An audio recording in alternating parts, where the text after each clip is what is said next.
Welcome, everybody, to the Revolutionizing Your Journey podcast. I am your host, DeAndre Coke. I am super excited today to bring on a guest, Marcel Pean. Uh, I'm excited because I love getting the opportunity to highlight professionals who take the time out of their busy schedule to travel. And Marcel's actually a good buddy of mine. So I'm in Virginia Beach. He's in Norfolk area. He's in DC. So we're only without traffic about 3 hours apart. But we actually met on the complete other side of the world in Thailand a number of years ago. And since that time, we also took an epic trip to Colombia. And so I'm really excited to share with you some of our travel stories that we have together. Marcel telling you how he gets to travel and while he lives a busy professional life. And also at the end of the podcast, I am going to give you a couple tips on how you can do a travel hack and stay in Colombia for basically free. So, Marcel, I'm going to turn it over to you to introduce yourself. Let us know who are you, what do you do for a living, your background, all that fun stuff. Thanks, DeAndre. Glad to be on the podcast. So, as you mentioned, my name is Marcel. I am a real estate developer here in Washington, D.C.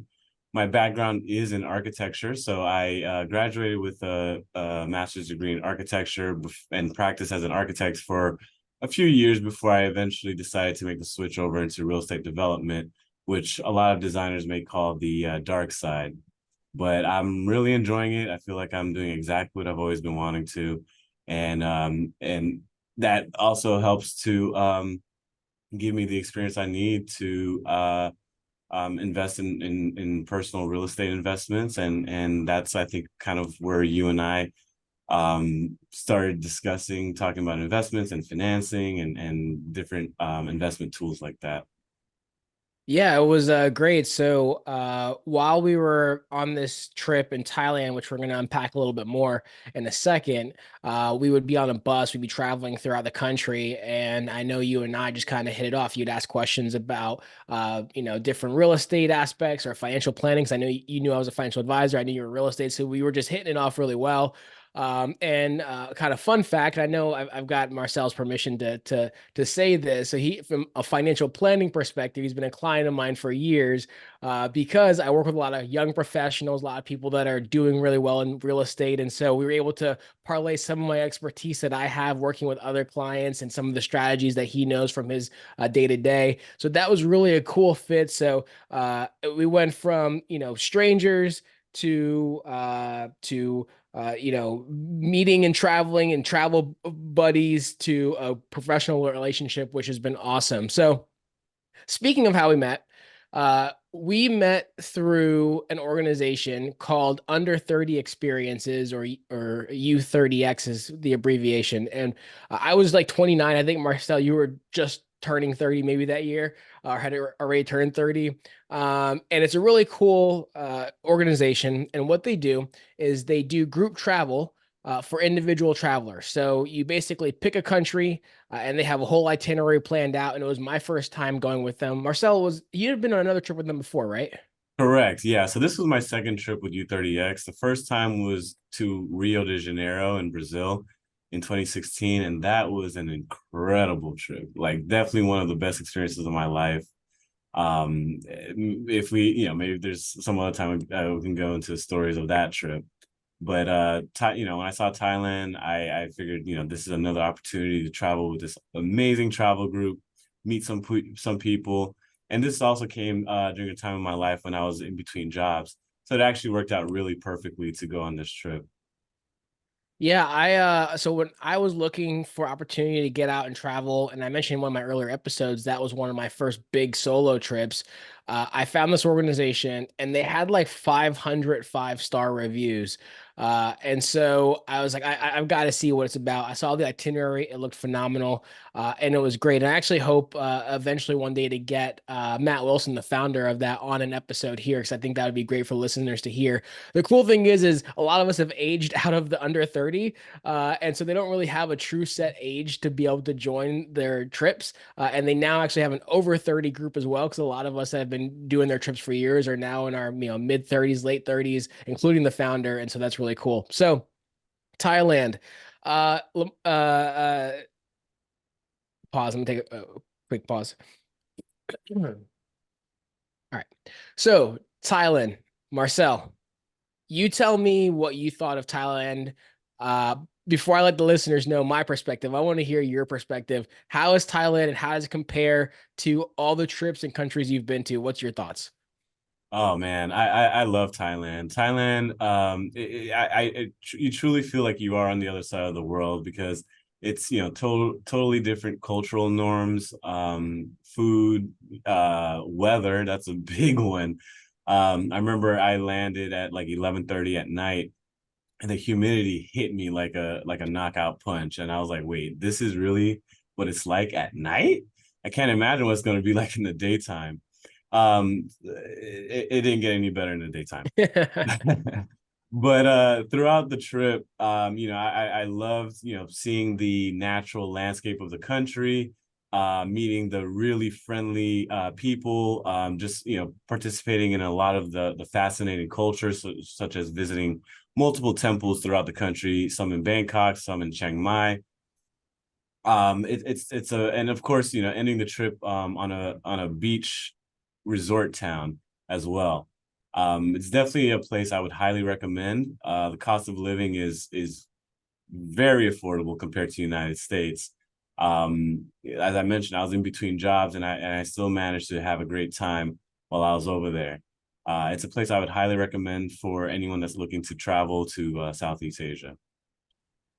So I second all of what you said. I arrived, so I think the U30 trip was about a 12 or 13 day itinerary, and I arrived like 4 days in advance. And I remember I was looking up where to stay, and it was like one of the top rated hotels in Bangkok, like a 5-star hotel was like $90 a night. And I was like, oh, this is gonna be great. So stayed there. And then it was just overall a really cool experience. I know one of my highlights, and for listeners out there, when anyone asks me what's my favorite country I've ever been to, it's Thailand. The reason why is because you can have whatever experience you want to have in Thailand. If you want the cultural experience and learning and being in temples and hanging out with monks, you can do it. If you want to bathe elephants in a river, which Marcel and I both did, you can do it. If you want pristine beaches and waters, you can do it. And if you want to party your face off in some of the most insane ways, you can do it. So that is why Thailand is the top of my list. And I also remember, I think both of us, Marcel, we were aficionados for like the super inexpensive massages. And I know some people can think of Asia and massages and, oh, kind of weird hanky panky stuff. No, I'm talking legit, like high end massages. Uh, where a 90-minute massage was $15. I Yeah. remember like Yeah. every 30-minute increment only increased by $5, which was Yeah. crazy. Yeah. Marcel, do you remember how many massages you had in your like week and a Yeah. half trip? I was gonna say, I think we got massages every single day, like no joke. Massages are extremely affordable. I remember telling people, whenever I got back to the United States, telling people that I would get a full body, hour-long Thai massage for like, yeah, 10 to $15 or something like that. And if there was ever a place that charged more than that, it was always like, wait, what? There's no way I'm gonna pay those prices. Get out of here.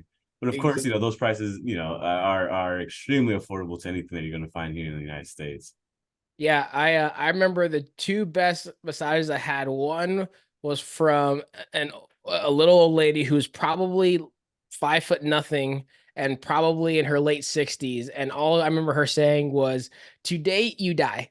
And she crawled on top of the table and walked like individually on my calf, like her whole body weight on each muscle. And it was so intense and Yeah. felt so amazing. It was awesome. And then the second one was a really big guy actually who did a compression massage and cracked my whole spine in ways I think my chiropractor hasn't done. And it was amazing. So Thailand was uh incredible. I know in our trip there, because it was a group of about 10 or 12 of us, maybe, maybe 10 of us. Um, we had 3 stops. So we did Bangkok. And I know we got the party on Khao San Road, which is like Thailand's Bourbon Street, which is the most insane place I've ever been in my life. Chiang Mai, which is more in the interior, and then we went down to the beaches with the pristine water in Riley. Um, Marcel, what was your favorite part, kind of across the board? What would you say? Oh man, Bangkok was amazing because I didn't realize. I mean, I always knew Bangkok was a large major city, but I didn't realize just how big of a metropolis it really is. I would almost rival it with New York, just in terms of scale and density. Um, because Bangkok was such a major metropolis, there was always activities and things to do throughout the city. Unfortunately, I think we were only there 1 or 2 nights, so we didn't get a whole lot to do besides of course, party on Casa Road.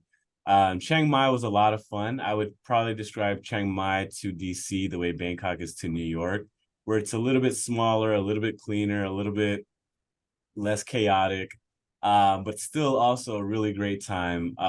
We were able to walk around on our own in Chiang Mai. We were able to, get around to different places a lot easier in Chiang Mai than we could in Bangkok, just because it's a bit of a smaller, more manageable city. And then Krabi or Railay, I should say, which is the beach town in southern Thailand that we went to, was also really nice. Unfortunately, when we got there, it had started to rain, and we had pretty much like monsoon rains the entire time we were there. But we didn't let that get our spirits down. We still managed to have a good time. Even went out on a boat tour in the middle of the rain to swim with fishes. Yeah, that was pretty insane. I talking Yeah. about there's always something to do. I remember we got split up. I know you swear by this. I still don't believe it happened, but you swear by it. We got split up in Bangkok and we took different tuk-tuks to get back to our hotel. And you guys arrived like 30 minutes after us because you said a marathon was going on. Now I was like, dude, it's 1 o'clock in the morning. And you're like, I swear there was 1,000 people running in the streets like a marathon. Still to this day, I question that, but I'll let you have it. Well, the people that were with me in the tuk tuk, Tatum and Melissa, they can vouch for this, saying that yes, there was a 1,000-person marathon that blocked our commute back to the Airbnb at 1 o'clock in the morning. That's fair. We did That's not fair. hallucinate it. Perfect, perfect. I know since then, you and I have kept in touch. Of course, we've had a professional relationship as well, but you're also really big on getting a trip in around your birthday, which I know is in January. And you and I took one 2021 because it was still kind of COVID time to Colombia, specifically Cartagena. I want to let you talk about this trip because you actually planned it, which I'm not used to going on a trip that someone else plans the entire thing. And you were like, hey, like this is where we're going, this is where we're staying, this is the Airbnb, this is what I found on Instagram. So I want you to talk through what you saw, why Cartagena, and yeah, like that was an incredible trip. I absolutely loved it, but I'll let you chat about it. Sure, sure. Yeah, Cartagena, Colombia was another really great time. It was a destination I had been wanting to go to for a really long time. Caribbean weather, uh, delicious Afro-Caribbean food as well. And I was kind of also hoping to find a wife down there, but that unfortunately did not happen. Um, so this was during the pandemic, so vaccines hadn't quite yet rolled out, so there was a lot of nervousness and anxiety about taking the trip in the first place. But I eventually did commit to going, and obviously notified DeAndre, and he decided to come down with me as well. We were in Cartagena for the first I want to say 2 or 3 nights. We got a really nice Airbnb, definitely one of the nicest Airbnbs I've stayed at, which was right in the old walled city. Very accessible and walking distance to a lot of the major um,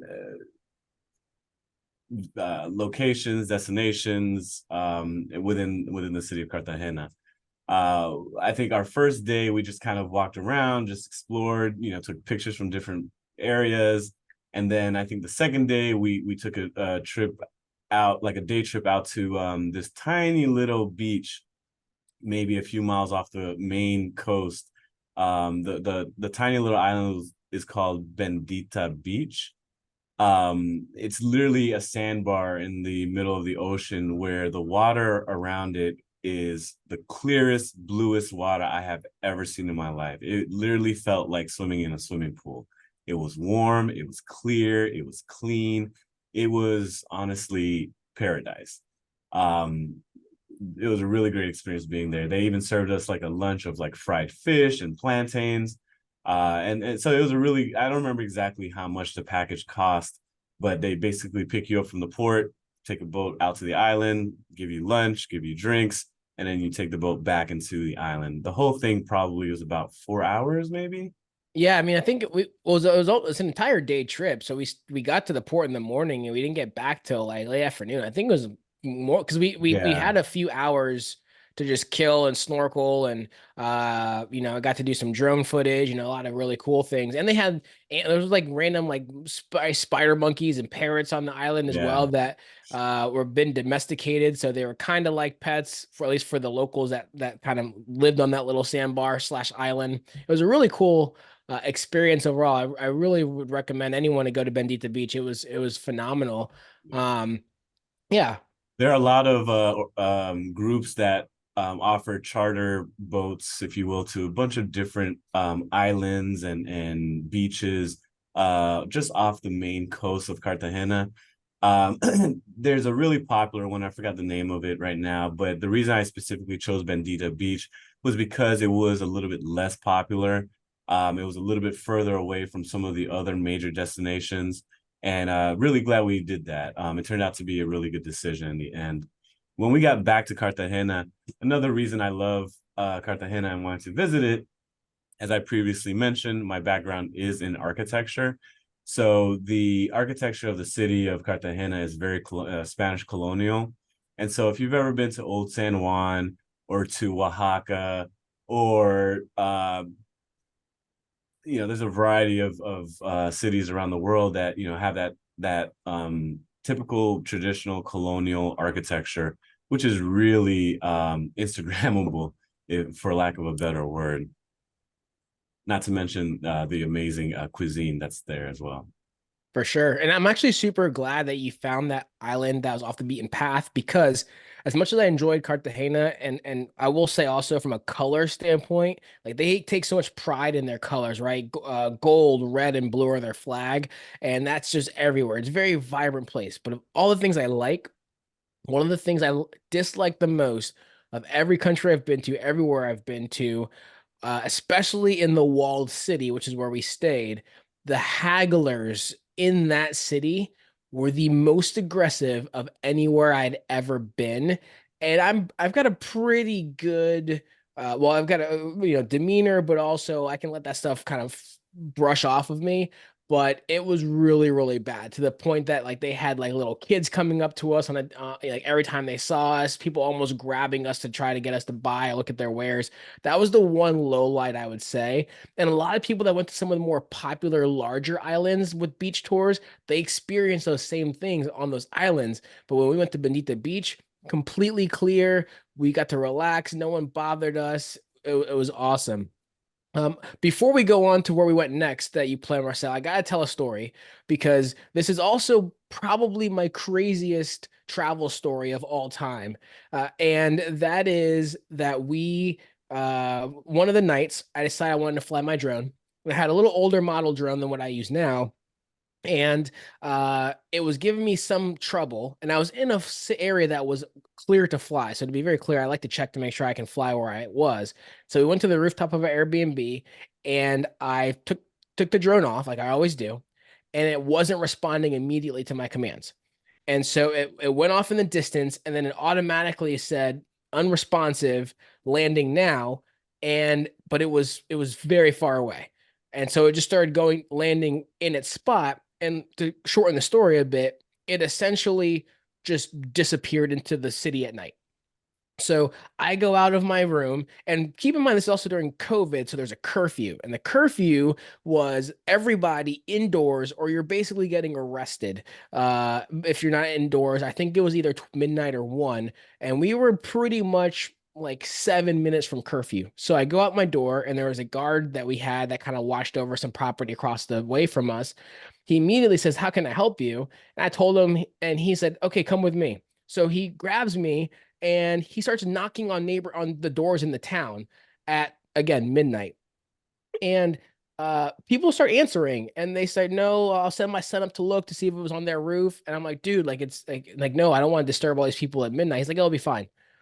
Then a lady across the street says, "Oh, it crashed into the street as police were coming and they confiscated it." And I was like, "All right, man, I'm not trying to deal with Colombian police right now." He's like, "No, no, no, it'll be fine." He hails a cab. The cab driver picks us up. Marcel's at the room, and I was like, "I'll text you, man." And so I take off, and Marcel's like manning the fort at the Airbnb. We go flying through the streets. And I thought the cab driver was just aggressive in general in his driving, but then I realized so he's drinking a beer. He's got a beer in his cup holder, and then he passes back to the guy who was talking to me, uh, uh, uh, Coke, basically, to take. So him and the guy are on drugs. And now I'm like, this is where I die. And we go to the police station, and it's already past curfew. I'm walking to a police station asking for a drone. I'm absolutely getting arrested here. The police officer wants nothing to do with us. They're going back and forth in Spanish. I do speak fluent Spanish, so I'm understanding everything that's happening. Eventually, the police officer says, we will go we can go to a different precinct. That's where they have it. So we again go speeding through the town, and I'm kind of at the mercy because I can't get another taxi. Curfew is on. I'm like, this is really a bad idea. We get to this other precinct, and there's one officer on this precinct, and I see the drone there just flashing. It's in pieces because it crashed, but it's flashing. And we go up and explain. He said, "Okay, can I see your passport?" As I go to pull up my passport, another taxi pulls up. Man gets out, starts yelling, opens the door, and the drunk woman falls out of the taxi. And the taxi driver is yelling at the police officer, and the police officer said, "Just take it and go," because he has to deal with that. And we got out of there, and I got back to my Airbnb, relayed this crazy story to Marcel of how I thought I was going to Colombian jail or going to crash because of a coked up taxi driver. So wild story that I wanted to share because I don't know any other opportunity I have to share that. But after that, I think the very next day we went to a different town called Palomino. And Yeah. Marcel, I know you love that spot. Yeah, yeah. No, that story is even though I wasn't there, I still tell my friends about it because it was just so wild, the series of events that happened. Uh, It was absolutely crazy. yeah, And I was truly terrified and so thankful when I got back alive and not in jail, and no one ran my passport, and I was able to leave the country. yeah, yeah. Glad that the only thing that came out of it was a good story that we can laugh at now. For sure. So yeah, like you mentioned, the next day we had like a shuttle scheduled to take us to Palomino, which is about a 4 hour bus Yeah, it drive, was about four like that. hours. 4 hours, yeah. And so once again, this is during COVID, so I'm like super nervous about being in a enclosed area with other people. Thankfully, throughout the entire trip, I never got sick. But we finally get to Palomino. It's a really small, underdeveloped town that's right on the beach. We had booked a hostel to stay there, and I know most people they might be thinking, a hostel, really? Like, why would you stay in a hostel? But this one was actually more of a boutique hostel. It was really small, really intimate. They had a pool, they had a kitchen on site where they would cook all meals from breakfast all the way through dinner. They also served beer and liquor there, so he honestly could just sit by the pool all day and be completely content. And Uh, both of us had you had a private room as well, right, Marcel? Correct. Yeah, that's a good point to mention, is that we intentionally both booked private rooms that way we could at least have our own privacy and not have to worry about other people coming in and out at all hours of the day, or worrying about our personal items. Yeah, Um, hands down, one of the best hostels I've stayed at in the world from a staff standpoint, beauty, location to the beach. It was really, really cool. it was incredible. I highly recommend it. I believe the name was Casa del Pavo Real. Hmm. House of the Real Turkey. Really great times while we were there. Met some people that were from Switzerland as well as Netherlands. Matter of fact, some of them actually ended up dating, and they're now married with a kid from that weekend trip, which is incredible. Yeah. Um, the primary reason of going to Palomino was because of a national park nearby called Tayrona National Park. This park is known for its incredible, pristine, natural beaches. Um, I had heard about it from a friend of mine who had traveled to Palomino before, and he highly recommended going to that national park. I had done some research ahead of time, knowing that it was a place that we probably were going to spend the night, since it was very strenuous just to get in and through the park to finally get to the beach. And so I had given DeAndre a heads up that, hey, we're gonna stay on the beach, for a night. So bring like a backpack with some clothes and things like that. And throughout my research, I also saw that there was actually two entrances into the park. There's the main primary entrance that most people that come to visit the park go through. And the path to get from that entrance to the beach is relatively moderate. There are some challenging areas to try to traverse, but for the most part, it's relatively um, uh, not too challenging. The second entrance, on the other hand, you wouldn't know about it unless you done some research, or someone can point you in the right direction. It's Uh, literally just a dirt path. Like the main entrance was like gate. You saw buses pulling in, like a little general yeah, there store. were Like vendors. like Yeah, yeah, exactly. like think of like the main entrance to like a theme park, right? Like it's very clearly labeled. This other place was just a dirt road Yeah. that just you would never know what it would lead to. Yeah, I don't even know if there was a sign saying, "Hey, this way towards the park." Like we literally, we had taken a bus from our hostel to this area, to the second entrance. The bus just dropped us off, and we're just kind of looking around like, where's the entrance to the park? Thankfully, there were these guys on like these motorbikes that were like, "You guys looking for the way to get into the park?" We're like, "Yeah, yeah." And we figured that we were going to walk, but they informed us that the walk was going to take about an hour and a half. Whereas if we got on their motorbikes, it would be about a 20-minute ride to it would be about a 20-minute bike ride to the point where we could then get off and then walk another, 2 hours or so. yeah, a couple Yeah. of hours to get to the actual beach. So we were like, okay, well, let's shorten, rather than walk an hour and a half just to get to that point, let's just get these bikes 20 minutes and then we can walk from there. And so, we stocked up on some fruit, some water, and things like that. And then got on these guys' motorbikes, each, me, DeAndre, and another friend of ours that we met while we were down there. And took these bikes. DeAndre has some video that was really incredible of us. Yeah, I'm literally holding on to a guy riding a motorcycle through a dirt bike, but motorized dirt bike through the jungle. It was intense. And then Yeah. as we were walking, then as we got dropped off, we walked through the jungle and we were seeing like monkeys swinging above us, like super cool, nice 2 hour hike. And Got when DeAndre says the jungle, he literally means the jungle. oh I'm yeah. talking about like you hear wild noises out in the distance. There is literally no cell service. I remember as we were walking, telling these guys, I'm like, if something happens to us, God forbid something happens to us, that's it. Like No one's helicopters ever gonna can't know where come we are. to us.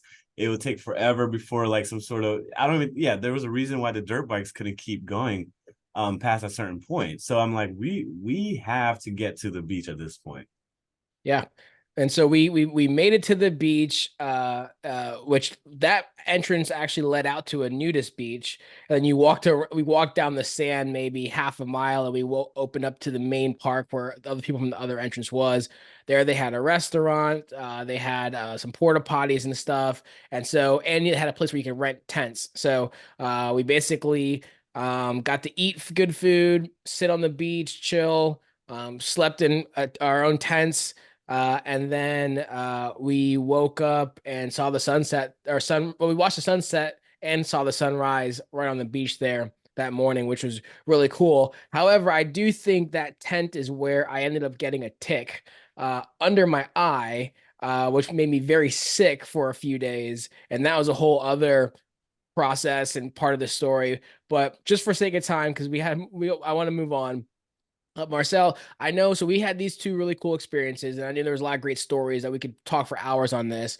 But what about some of your other travels, right? You mentioned Oaxaca, Mexico. Not many people know about that place. I know you've recently been to Europe as well, and birthday trips. I think you have a trip coming up to Egypt. So tell us about some of your recent trips. And then also about like how do you do manage this with like work and your schedule and your busy life that you have in general? Yeah, no, real good question. So, yeah, you highlighted that I like taking an annual birthday trip. So my birthday is in January, which the majority of the United States is really cold during that time. And so to try to escape the cold, I fly to places that are generally warmer than where I currently live in DC. In 2022, I went to Oaxaca, Mexico, which is a state just south of Mexico City, within Mexico. Uh, I was in the main city called Oaxaca City for a few days, and then went down to the coast called to a town called Mazunte for another 3-4 nights, and then back to Oaxaca City where I took off. So it was essentially a very similar itinerary to what we did in Colombia. And that was a really great time. Also, great people, great culture, amazing food. Matter of fact, Oaxaca is actually known for their cuisine. I believe it's a UNESCO heritage site because of that, or something like that. Um, this year, 2023, I went to Portugal for my birthday. Yeah, while it's not quite the Caribbean and not quite as warm as some other destinations, Portugal is actually more mild in the winter than here in DC. And so while I was out there, I stayed in Lisbon and in Porto as well. Both areas, the entire country of Portugal, I highly recommend if you're into traveling to Europe. Flights from the East Coast are really easy and frequent. They're not, at least when I went, it wasn't that expensive to book a flight. And then once you're in Portugal, the cost of living is also not very expensive compared to other European countries like England or France. The food in Portugal is also really good. Maybe you can see a trend here. I love to eat good, authentic cuisine. So Nice. that's a big part of why I travel as well.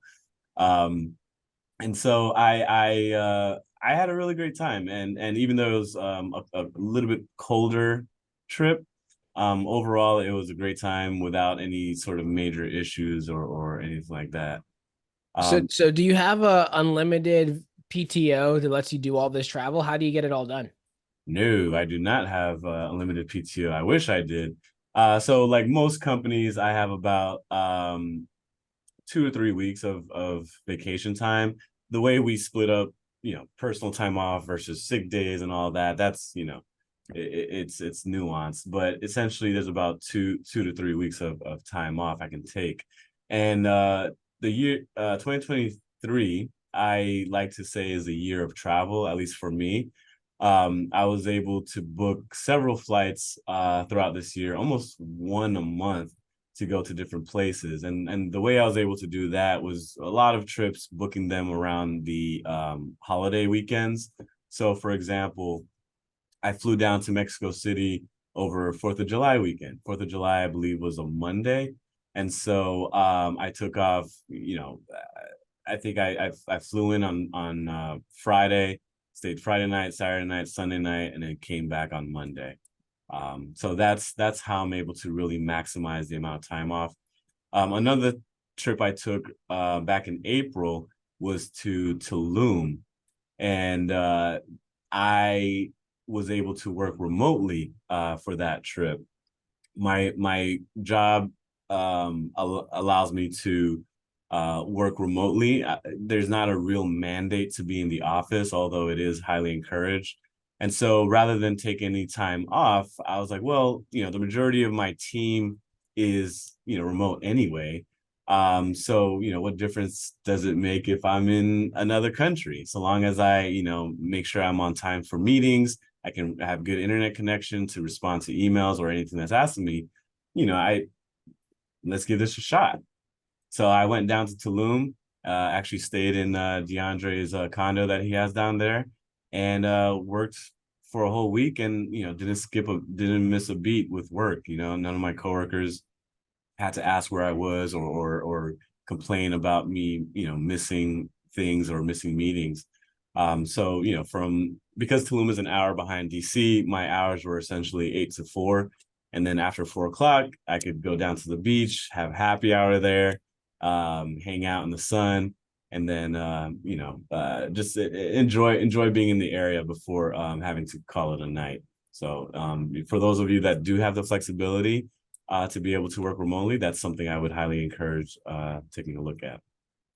Awesome. So, do you have any travel hacks yourself for the listeners? Kind of how you find deals, how you keep expenses low, making the most of your time there? Anything particular? I know you just talked about, splitting a trip across a weekend or a holiday weekend or long weekend, whatever it may be. Anything else that you found that's really beneficial for yourself, or a strategy that you use pretty often that you think the listeners would love to hear? Yeah, the best thing that I do, I would say, is get a travel rewards credit card.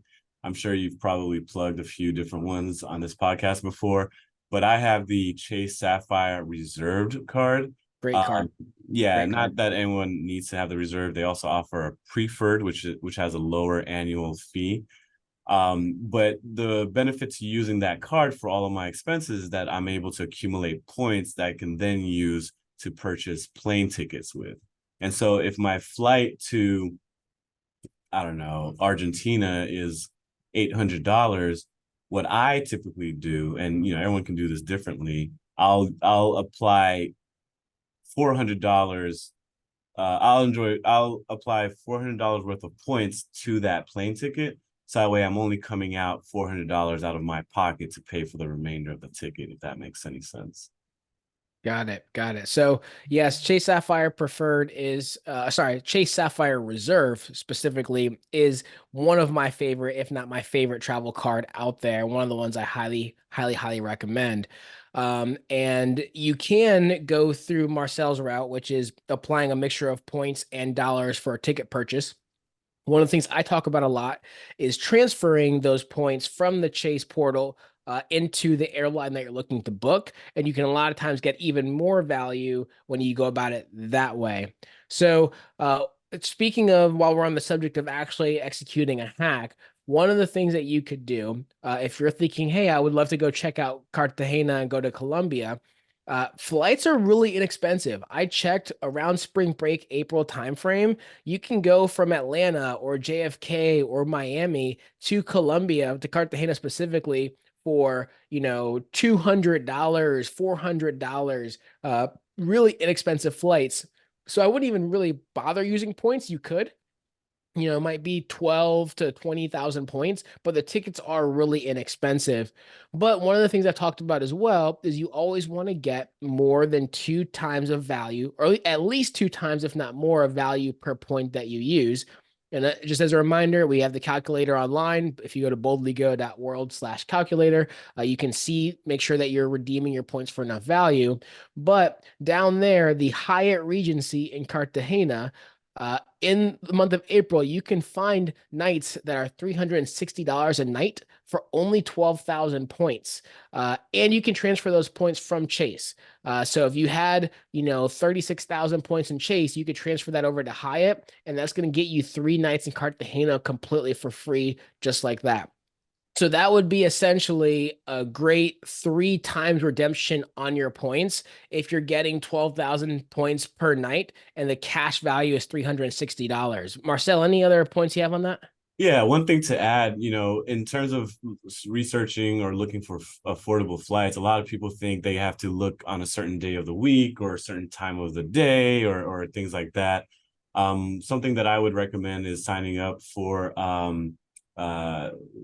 a newsletter called Going, formerly known as Scott's Cheap Flights. They send you notifications of affordable flights all throughout the country from your home airport, so you can see approximately how much those flights will cost. Now, the trick is to act on those immediately, because low fares don't last forever. Some people would recommend buying the flight and then figuring out the trip later, as opposed to figuring out a trip and then trying to book a ticket around that. However, if that is your strategy, to you have a specific destination in mind and you're trying to find an affordable flight, then what I've tended to do is just playing around with the different the dates, the hours, and even sometimes the airports. I'm privileged enough to live in Washington, D.C., that has 3 airports to choose from. So if for whatever reason my primary airport is too expensive to fly out of, then I have 2 other airports I can also select from. Awesome. Marcel, any other final words of advice or inspiration or anything like that that you have for the listeners here? Yeah, I if you can do it, if your schedule allows and your budget allows, I say travel often. Travel is one of the things that allows you to grow rich culturally, and expands your experience and your perspective on the world. And not only that, but money will eventually come back to you. Your time will not. So when you have the opportunity to travel, I highly encourage it. I wholeheartedly agree. How should the listeners connect with you? How'd you like them to connect with you? Yeah, I'm really active on Instagram. My handle is at MGPEAN. That's at MGPEAN. That's where they can find me and engage with me. I'm Perfect. And we'll also, make sure yeah. we'll include that in the show notes. Were you going to add something else, Marcel? Yeah, I was just gonna say I'm also on LinkedIn if you want to connect with me on a professional level. Perfect. Well, Marcel, I do thank you for your time today. This was great. Love getting the opportunity to recap some of our stories. I know you and I could go for hours talking through the stories and experiences and breaking down in more detail, but I Yep. know the listeners like the more condensed version. I know this was a little long today, but hopefully they enjoyed some of the stories that we shared and some of the ways that you are able to get more into travel.